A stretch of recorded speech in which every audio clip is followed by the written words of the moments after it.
Welcome back to Through the Bible in 365. This is day 18 of our chronological Bible reading, working our way through the Bible in 1 year. Today's reading is Genesis 19 through 21. So we'll pick it up here in Genesis chapter 19. Now the two angels came to Sodom in the evening, and Lot was sitting in the gate of Sodom. When Lot saw them, he rose to meet them and bowed himself with his face towards the ground. And he said, "Hear now, my lords, please turn into your servant's house and spend the night, and wash your feet. Then you may arise early and go on your way." And they said, "No, but we will spend the night in the open square." But he insisted strongly, so they turned in to him and entered the house. Then he made them a feast and baked unleavened bread, and they ate. Now before they lay down, the men of the city, the men of Sodom, both old and young, all the people from every quarter surrounded the house. And they called to Lot and said to him, "Where are the men who came to you tonight? Bring them out to us, so that we may know them carnally." So Lot went out to them through the doorway, shut the door behind him, and said, "Please, my brethren, do not do so wickedly. See, now I have two daughters who have not known a man. Please let me bring them out to you, and you may do to them as you wish. Only do nothing to these men, since this is the reason they have come under the shadow of my roof." And they said, "Stand back." Then they said, "This one came in to stay here, and he keeps acting as a judge. Now we will deal worse with you than with them." So they pressed hard against the man Lot and came near to break down the door. But the men reached out their hands and pulled Lot into the house with them and shut the door. And they struck the men who were at the doorway of the house with blindness, both small and great, so they became weary trying to find the door. Then the men said to Lot, "Have you anyone else here, son-in-law, your sons, your daughters, and whomever you have in the city, take them out of this place. For we will destroy this place, because the outcry against them has grown great before the face of the Lord, and the Lord has sent us to destroy it."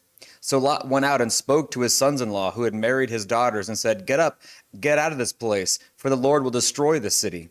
But to his sons-in-law he seemed to be joking.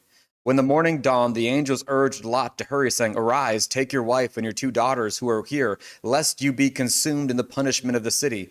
And while he lingered on, the men took hold of his hand, his wife's hand, and the hands of his two daughters, the Lord being merciful to him. And they brought him out and set him outside the city. So it came to pass, when they had brought them outside, that he said, "Escape for your life. Do not look behind you, nor stay anywhere in the plain. Escape to the mountains, lest you be destroyed." Then Lot said to them, "Please, no, my lords. Indeed, now your servant has found favor in your sight, and you have increased your mercy, which you have shown me by saving my life. But I cannot escape to the mountains, lest some evil overtake me and I die. See now, this city is near enough to flee to, and it is a little one. Please let me escape there. Is it not a little one, and my soul shall live?" And he said to him, "See, I have favored you concerning this thing also, in that I will not overthrow this city for which you have spoken. Hurry, escape there, for I cannot do anything until you arrive there." Therefore the name of the city was called Zoar. The sun had risen upon the earth when Lot entered Zoar. Then the Lord rained brimstone and fire on Sodom and Gomorrah from the Lord out of the heavens. So he overthrew those cities and all the plain and all the inhabitants of the cities and what grew on the ground. But his wife looked back behind him, and she became a pillar of salt. And Abraham went early in the morning to the place where he had stood before the Lord.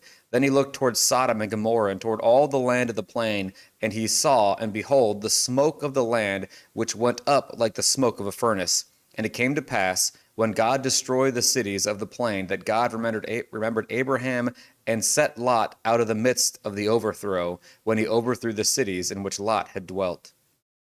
Then Lot went up out of Zoar and dwelt in the mountains, and his two daughters were with him, for he was afraid to dwell in Zoar. And he and his two daughters dwelt in a cave. Now the firstborn said to the younger, "Our father is old, and there is no man on earth to come in to us, as is the custom of all the earth. Come, let us make our father drink wine, and we will lie with him, that we may preserve the lineage of our father."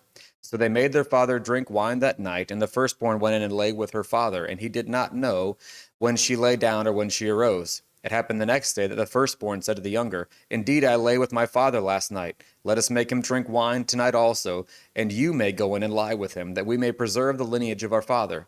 Then they made their father drink wine that night also, and the younger arose and lay with him, and he did not know when she lay down or when she arose.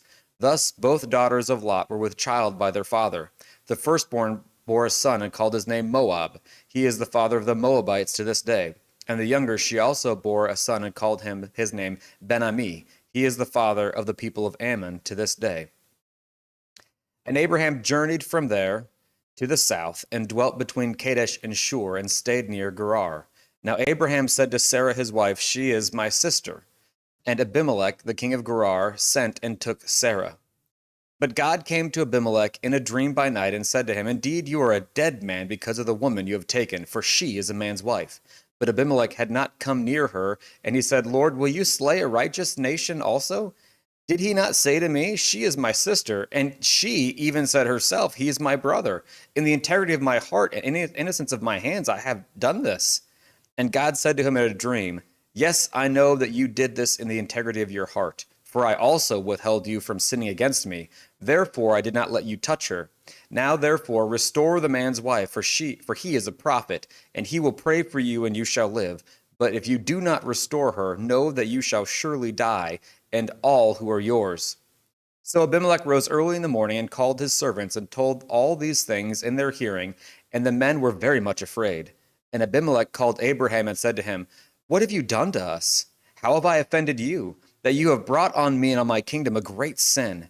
You have done deeds to me that ought not to be done. Then Abimelech said to Abraham, what did you have in view that you have done this thing?